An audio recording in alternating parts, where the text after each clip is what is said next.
Adik-adik, selamat sore, selamat berbakti kembali di dalam nama Tuhan Yesus Kristus. Pada Bible Study for Kids pada sore hari ini, kita akan kembali belajar kebenaran firman Tuhan dengan tema The Living Among the Dead. Artinya yang hidup di antara yang mati. Ini ada suatu kalimat yang indah. Tapi sore hari ini kita akan mau belajar lebih dalam lagi tentang cerita ini. Ini adalah cerita tentang bagaimana ketika Tuhan Yesus bangkit setelah kematiannya. Kita akan melihat cerita ini di dalam Lukas 24 ayat yang pertama sampai dengan yang ke-12, tapi kita tidak akan bacakan. Mister akan menceritakan tentang latar belakang cerita ini.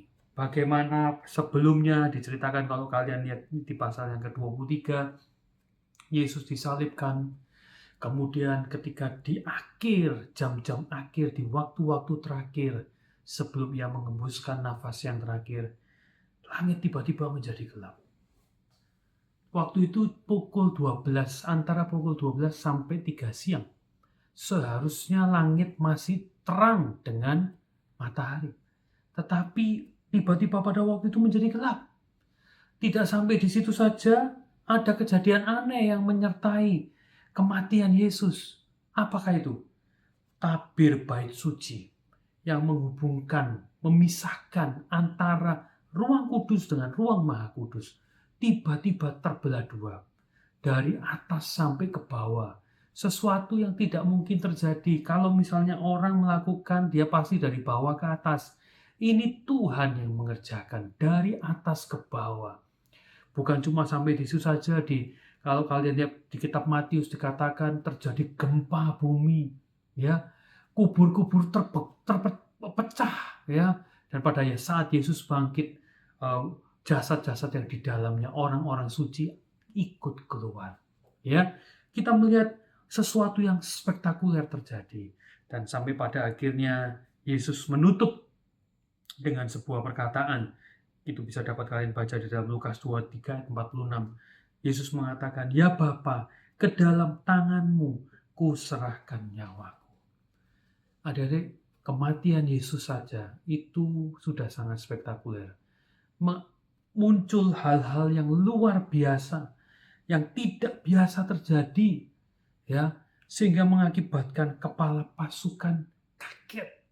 Dia melihat itu, dia mungkin sudah selama ini sudah menyalibkan banyak orang, tapi tidak pernah ada seorang pun yang mati di atas kayu salib dengan tanda-tanda yang sedemikian hebatnya.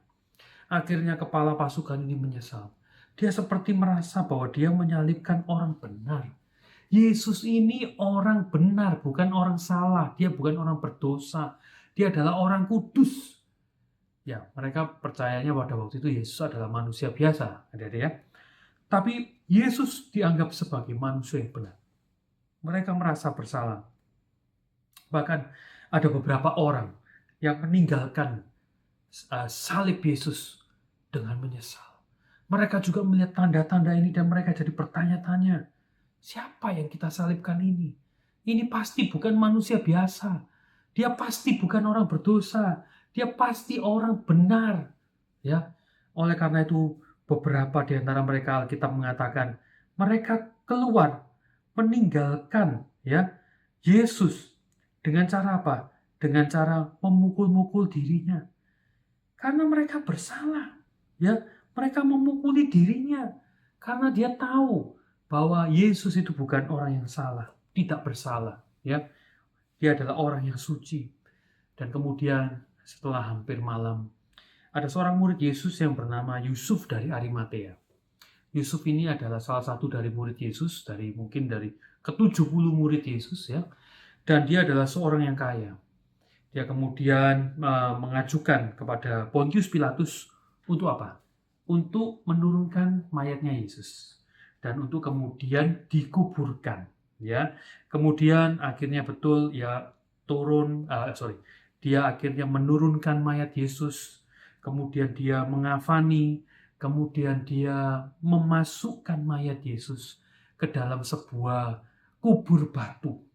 Kubur batu itu adalah sebuah kubur yang digali, ya, digali. Jadi di dalam batu tersebut berlubang dan itu dipakai untuk menguburkan seseorang. Ya, pada zaman itu memang tradisinya seperti itu.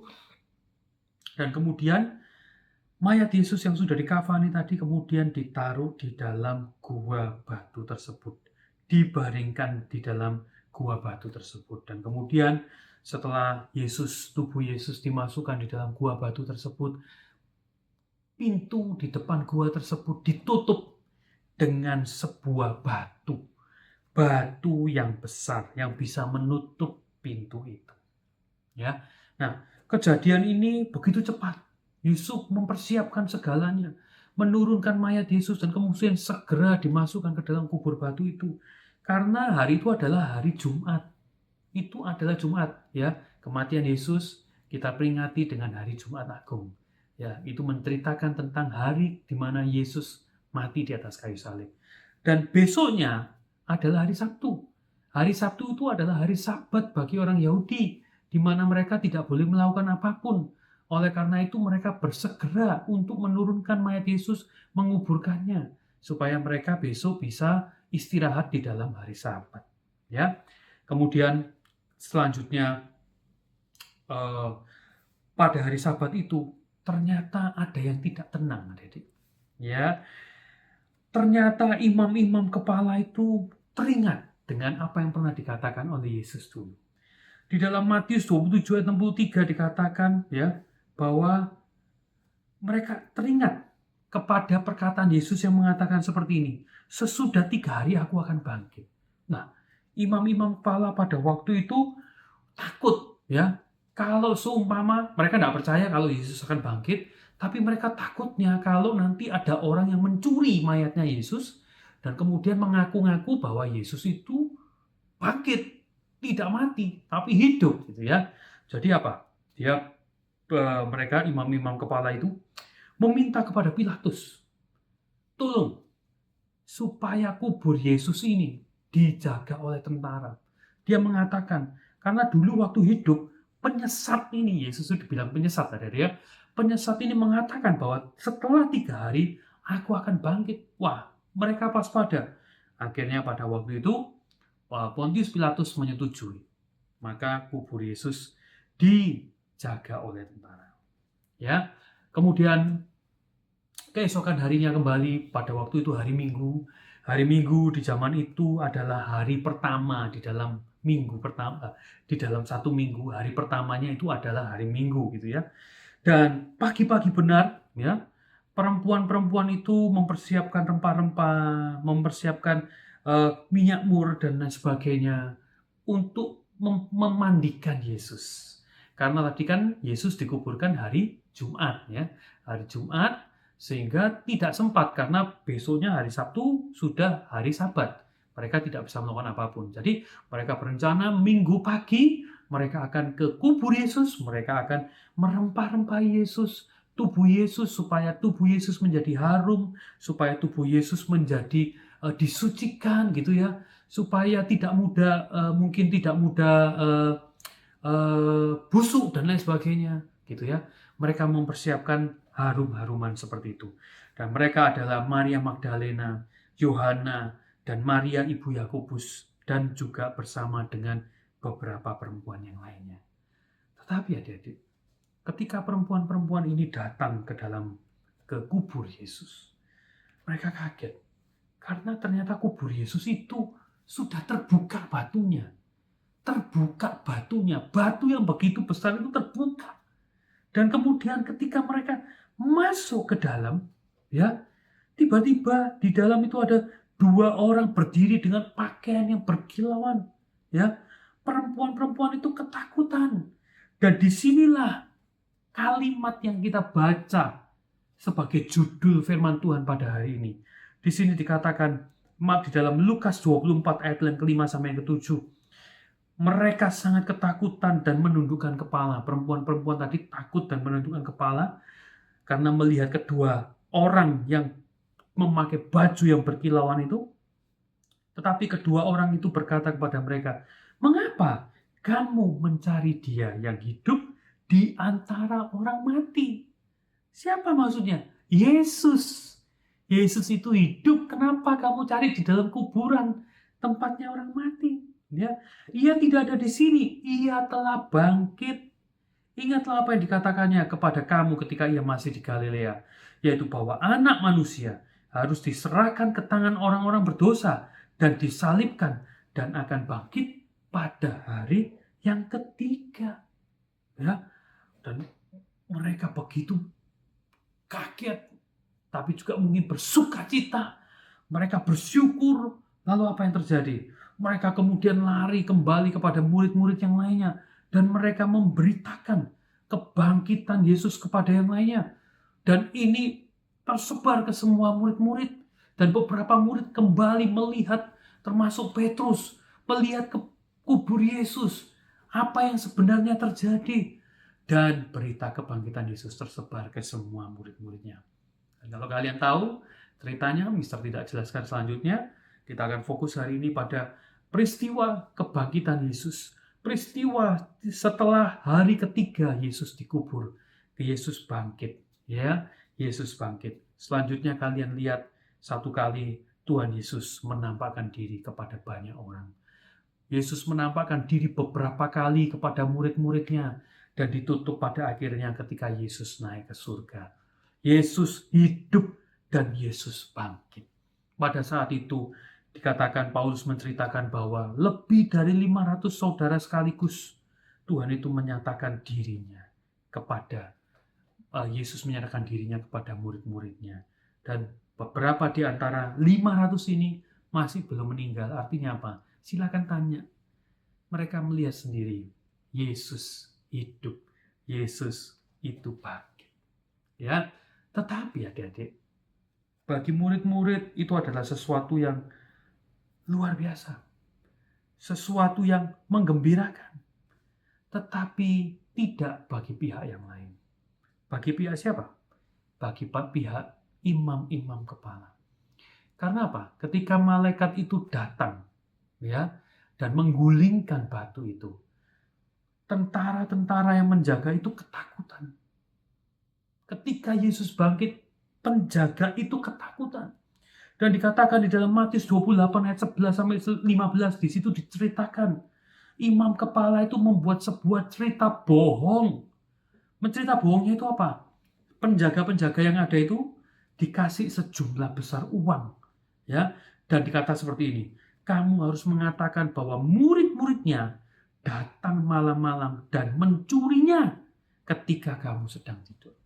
Ayat 15 dikatakan, kemudian mereka, tentara-tentara itu, serdadu-serdadu itu menerima uang itu dan berbuat seperti yang dipesankan kepada mereka. Dan cerita ini tersiar di antara orang Yahudi sampai sekarang ini. Kalau kita melihat cerita itu tersebar, ya, cerita itu tersebar sampai bertahun-tahun, puluhan tahun setidaknya sejak Tuhan Yesus mati dan bangkit.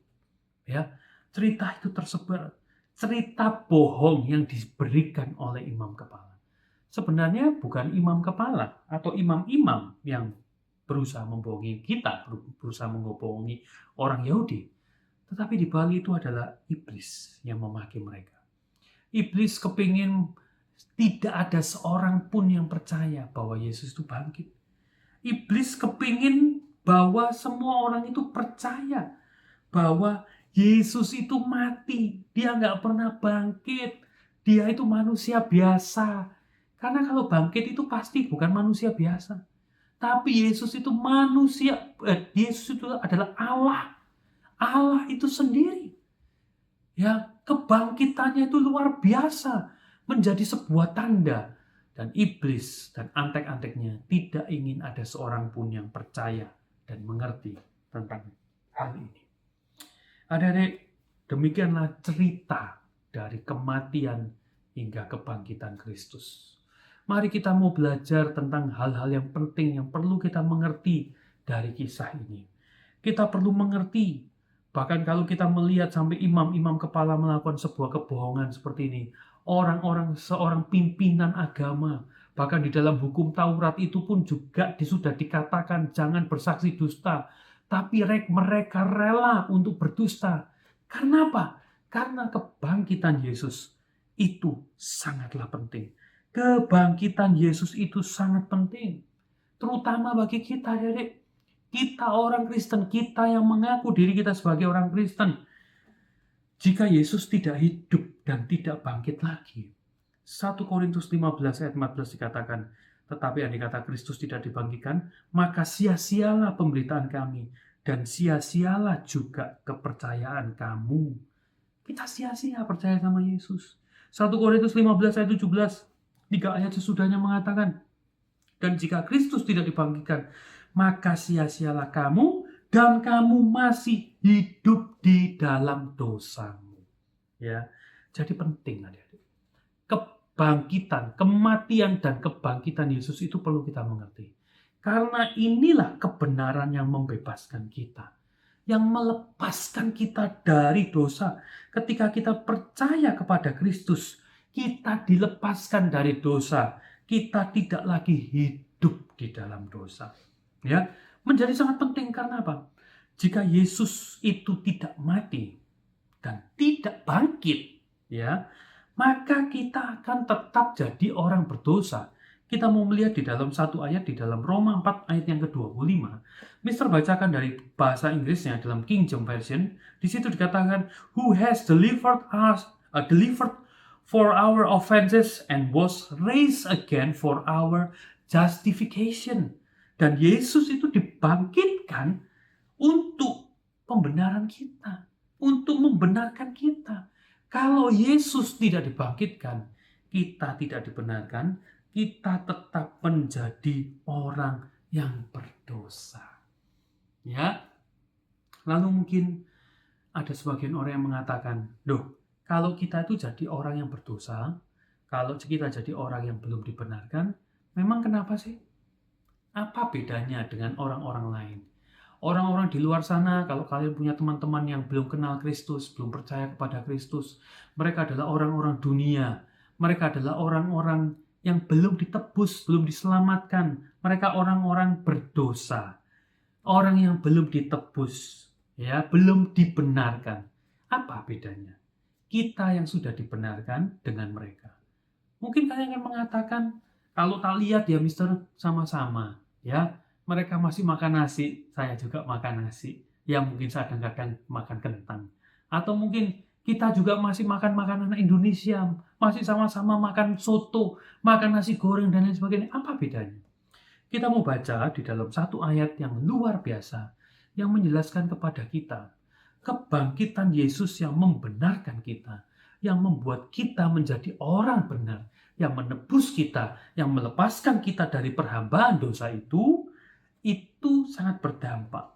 Kita baca di dalam Roma 5, ayat yang pertama sampai dengan yang ketiga. Yesus bangkit dan kita dibenarkan. Akibatnya adalah, sebab itu kita yang dibenarkan karena iman, kita sudah dibenarkan karena iman, kita hidup dalam damai sejahtera dengan Allah. Oleh karena Tuhan kita Yesus Kristus. Oleh Dia kita juga beroleh jalan masuk oleh iman kepada kasih karunia ini. Di dalam kasih karunia ini kita berdiri dan bermegah dalam pengharapan akan menerima kemuliaan Allah. Dan bukan hanya itu saja, kita malah bermegah juga dalam kesengsaraan kita. Karena kita tahu bahwa kesengsaraan itu menimbulkan ketekunan. Ya, Mister akan jelaskan satu persatu. Ada 4 hal yang akan kita terima yang membedakan kita dari antara orang-orang yang belum ditebus. Yang pertama, kita akan menjadi orang yang hidup dalam damai sejahtera dengan Allah. Adik-adik tahu, orang-orang yang belum percaya kepada Kristus, itu mereka menjadi musuhnya Allah. Tuh, musuhnya Allah. Musuhnya polisi aja pusing loh adik-adik. Apalagi musuhnya Allah. Seorang musuhnya Allah itu tidak akan disayang-sayang sama Allah. Dia akan menjadi musuhnya Allah. Dia akan dilepaskan kepada iblis. Dia hidup di dalam kemauannya, di dalam keinginannya yang menyesatkan. Dia hidup di dalam kuasa, di dalam kendali kuasa gelap, roh-roh jahat, penguasa-penguasa di udara. Tetapi ketika kita percaya kepada Kristus, kita itu diperdamaikan dengan Allah. Ketika Adam jatuh di dalam dosa, dia jauh dari Allah. Dia bermusuhan dengan Allah. Kecenderungan hati manusia adalah dosa. Tetapi ketika kita percaya kepada Kristus, kita dikembalikan di dalam hubungan yang penuh dengan damai sejahtera dengan Allah. Dosa-dosa kita diampuni, dihapuskan. Kita boleh kembali bersatu dengan Allah. Kita bisa hidup dengan Allah. Kita bisa sekarang bilang sama Tuhan, Tuhan, aku anakmu. Bapa, tolonglah aku.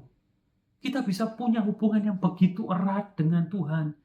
Kita bisa berdoa kapanpun, setiap saat, dimanapun. Kita berbincang-bincang dengan Tuhan seperti seorang anak dengan bapaknya. Ini suatu hubungan yang erat. Dan di dalam Lukas 2:14 dikatakan, ya, kemuliaan bagi Allah di tempat yang maha tinggi, dan damai sejahtera di bumi, di antara manusia yang berkenan kepadanya. Ketika kita dibenarkan, kita menjadi berkenan, ada damai sejahtera di bumi ini. Kita mungkin akan menghadapi masalah. Kita mungkin akan menghadapi problem, kesulitan, kesukaran, kelemahan-kelemahan. Tetapi ketika kita bersama dengan Tuhan, kita itu akan selalu penuh dengan damai sejahtera. Apa yang kalian hadapi sekarang? Apa yang membuat kalian susah hari-hari ini? Percayalah, Tuhan itu bersama dengan kalian. Ya, mungkin kalian tidak bisa lihat Tuhan secara langsung, tetapi Tuhan itu menyertai kalian. Tuhan itu melihat apa yang kalian kerjakan, apa yang kalian butuhkan, apa yang kalian minta sama Dia. Itu didengar oleh Tuhan. Kalian adalah anaknya. Kita punya hubungan dengan Tuhan. Kalau kalian sekarang masih belum merasakan, belum lihat, ya, mari Mister dorong kalian untuk kejar pengertian ini. Kejar hadirat Tuhan. Dalam artian kenali Tuhan. Masuklah lebih dalam firman Tuhan. Masuklah lebih dalam di dalam jam-jam doa. Di dalam penyembahan kalian. Biar kalian merasakan hadirat Tuhan. Masuklah di dalam rencana Tuhan. Setiap hari minta sama Tuhan, pimpin aku Tuhan. Ya, kalau kalian dipimpin Tuhan itu enak, adik. Ya, hidup kalian itu ditata. Kalian bertemu dengan orang-orang yang tepat. Kalian akan ditentukan. Mungkin kalian ada yang sudah mau masuk SMP, mau masuk SMA masuk kuliah. Kalian yang mungkin harus menentukan hal-hal tertentu yang sulit bagi pikiran kalian. Kita punya Tuhan yang selalu menyertai, yang selalu berada di pihak kita, yang sudah diperdamaikan dengan kita. Ini sesuatu yang besar. Jangan kalian anggap remeh. Ini sesuatu yang sangat penting. Hidup dalam damai sejahtera dengan Allah. Yang kedua, kita akan masuk oleh iman kepada kasih karunia. Ya, kepada kasih karunia. Ya, ketika kita bersatu dengan Tuhan, hidup kita itu adalah oleh karena kasih karunia Tuhan. Bukan lagi oleh karena kekuatan kita. Ketika Tuhan menyertai kita, kita itu dilimpahi oleh kasih karunia. Berapa kali Mister merasakan dalam hidup ini, Mister menghadapi suatu masalah. Mister merasa tidak mampu untuk menyelesaikannya. Mister merasa menemui jalan buntu. Tetapi kasih karunia-Nya itu begitu nyata. Dia akan memimpin, dia akan menunjukkan jalan bagi kita. Di dalam Yeremia 29 ayat 11, ketika kita masuk ke dalam kasih karunia itu, Tuhan mengatakan, aku ini mengetahui rancangan apa yang ada padaku mengenai kamu. Demikianlah firman Tuhan, yaitu rancangan damai sejahtera dan bukan rancangan kecelakaan, untuk memberikan kepadamu hari depan yang penuh harapan. Mungkin kalian merasa, enggak, tidak selalu hidup ini enak, banyak menghadapi masalah, sakit penyakit. Mungkin kalian melihat orang tua kalian sekarang sedang meradang, merana kesusahan di dalam hal ekonomi. Banyak orang yang terganggu secara ekonomi, bukan hanya di Indonesia, tapi di seluruh dunia. Kita secara ekonomi mungkin tidak baik-baik saja. Mungkin dulu kalian yang bisa membeli apapun, sekarang orang tua kalian mulai membatasi. Orang tua kalian mulai berhemat. Kalian mungkin mulai tanda tanya dengan masa depan kalian. Apakah kalian bisa melanjutkan sekolah kalian, kuliah? Apakah bisa, kalian nggak tahu. Tapi percayalah, meskipun kita harus melewati lembah kekelaman, hal-hal yang tidak nyaman itu di dalam rencana Tuhan. Segala sesuatu yang terjadi baik yang buruk itu mendatangkan kebaikan bagi kita. Karena apa? Karena Tuhan itu sudah punya rencana untuk hidup kita. Dan di sini dikatakan rencana yang bukan rencana kecelakaan, tetapi rencana yang memberikan kepadamu hari depan yang penuh harapan. Kita hidup dalam kasih karunia. Asal yang nomor satu tadi, ketika kita sudah diperdamaikan dengan Tuhan, jangan pernah lari dari Tuhan. Jangan pernah meninggalkan Tuhan. Tetaplah melekat dengan Tuhan. Karena perdamaian kita dengan Tuhan ini sudah dibayar mahal dengan darah yang mahal dari Yesus Kristus dengan segala penderitaannya. Itu yang kedua. Kita masuk di dalam kasih karunia.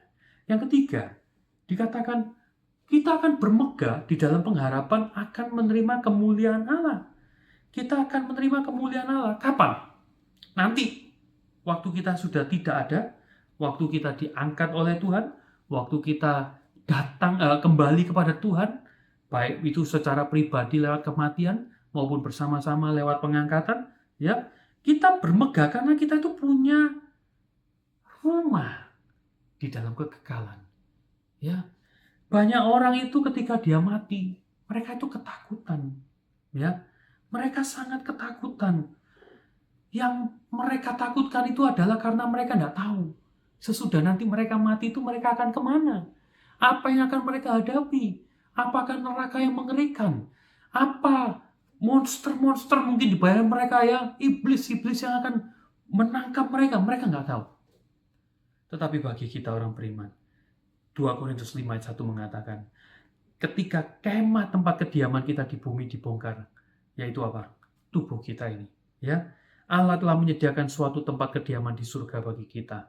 Suatu tempat kediaman yang kekal, yang tidak dibuat oleh tangan manusia. Inilah yang kita miliki, adik-adik. Yang kita miliki adalah janji keselamatan. Janji rumah untuk kekekalan. Kita tidak lagi meraba-raba. Kematian kita ini bakal seperti apa? Ada apa di balik kematian? Berapa banyak orang-orang beriman, orang-orang di dalam firman Tuhan, rasul-rasul, mereka tidak takut mati. Di dalam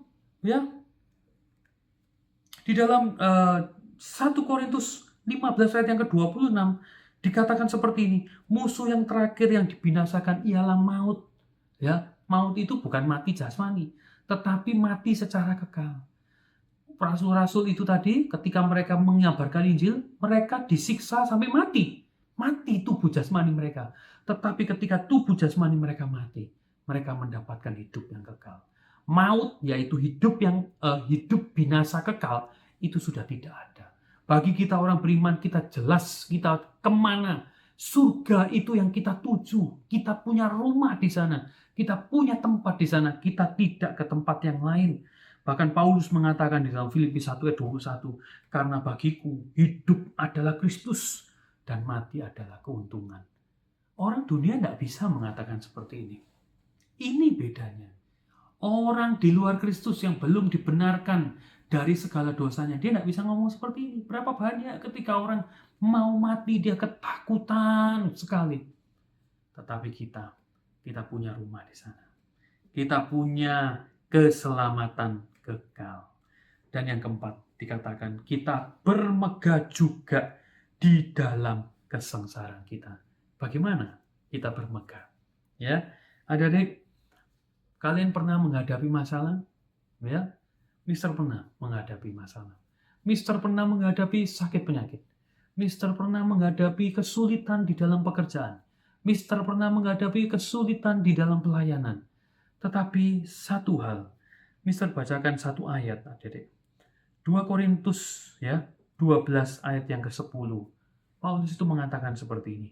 Karena itu aku senang dan rela di dalam kelemahan, di dalam siksaan, di dalam kesukaran, dan di dalam penganiayaan dan kesesakan oleh karena Kristus. Sebab jika aku lemah, maka aku kuat. Sebab jika aku sakit, aku kuat.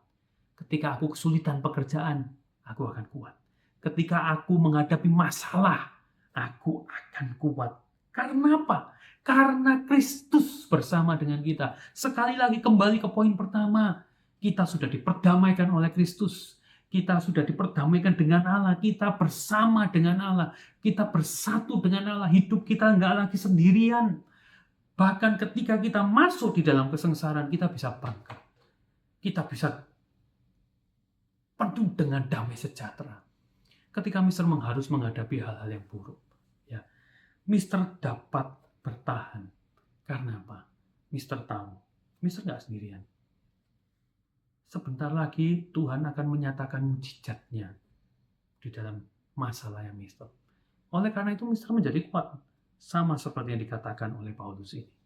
Ya, penting sekali untuk kita dibenarkan di hadapan Kristus, di hadapan Tuhan. Ya. Kemudian selanjutnya, yang kedua, kalau tadi kita Mister ceritakan tentang kalau kita dibenarkan, ya, kalau Yesus bangkit maka kita akan dibenarkan. Yang pokok kedua, kalau Yesus bangkit, kita pun juga akan dibangkitkan.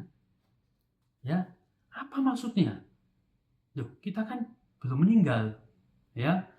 Tapi satu kali semua orang akan meninggal, adik-adik. Ketika kalian bertambah dewasa, ketika kalian bertambah tua, kalian akan merasakan tubuh manusia ini tidak selamanya muda. Tubuh manusia ini penuh dengan kelemahan, ya.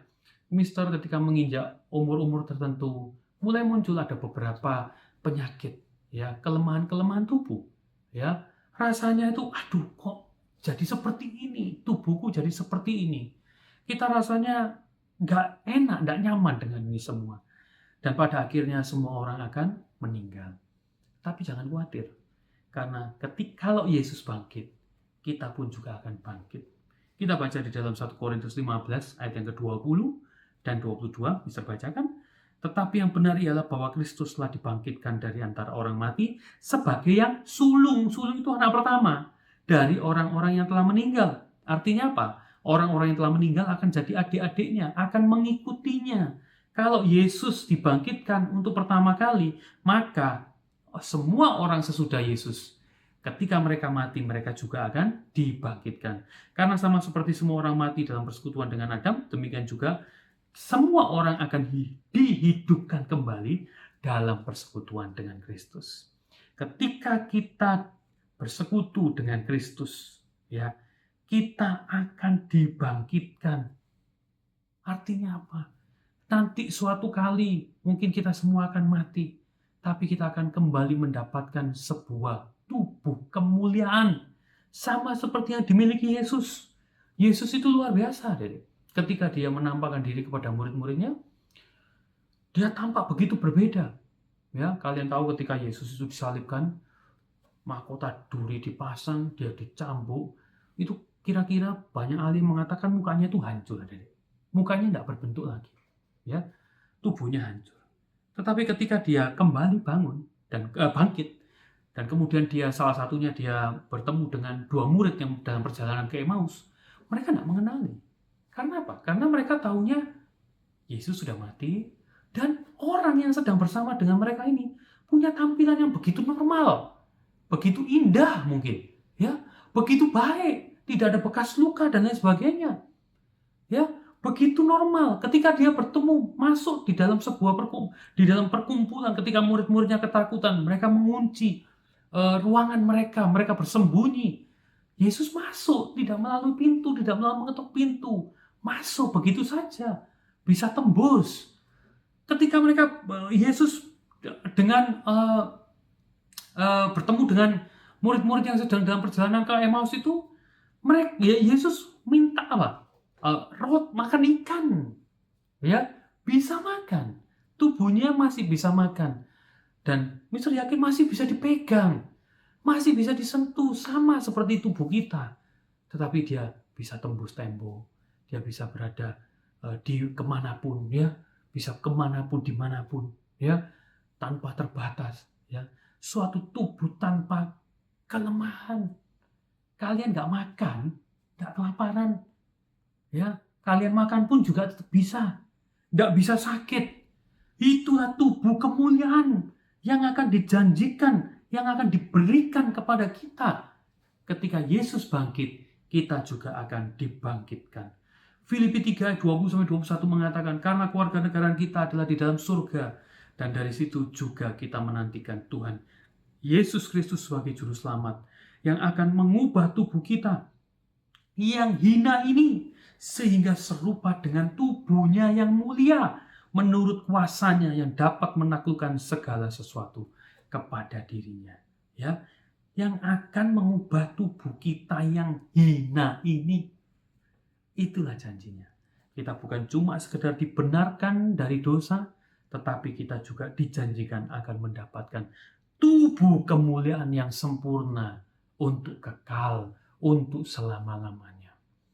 Adik-adik, pada hari ini kita sudah mendengarkan kebenaran firman Tuhan. Kesimpulan dari firman Tuhan pada hari ini adalah kehidupan dan kebangkitan Kristus itu sangat penting. Semua dari kalian wajib untuk mengerti setiap detail dari peristiwa ini.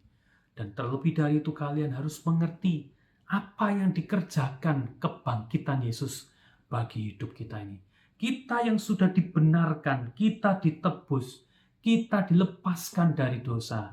Untuk saat ini kita menjadi orang-orang yang mampu lepas dari dosa. Dan bahkan ketika nanti kita harus kembali kepada Tuhan, kita mempunyai tempat untuk kekal di surga nanti. Dan bukan hanya itu saja, Tuhan juga menjanjikan sebuah tubuh yang sempurna, tubuh kemuliaan, seperti yang dimiliki oleh Yesus. Mari adik-adik, ini sengaja untuk setiap kalian meresapi firman Tuhan pada hari ini. Mari kita berpegang kepada janji Tuhan ini, apa yang sudah disampaikan oleh firman Tuhan, biar kita mau berubah seperti apa yang sudah dijanjikan oleh Tuhan. Puji Tuhan, kita akan akhiri Bible Study for Kids pada sore hari ini. Kita akan sama-sama berdoa.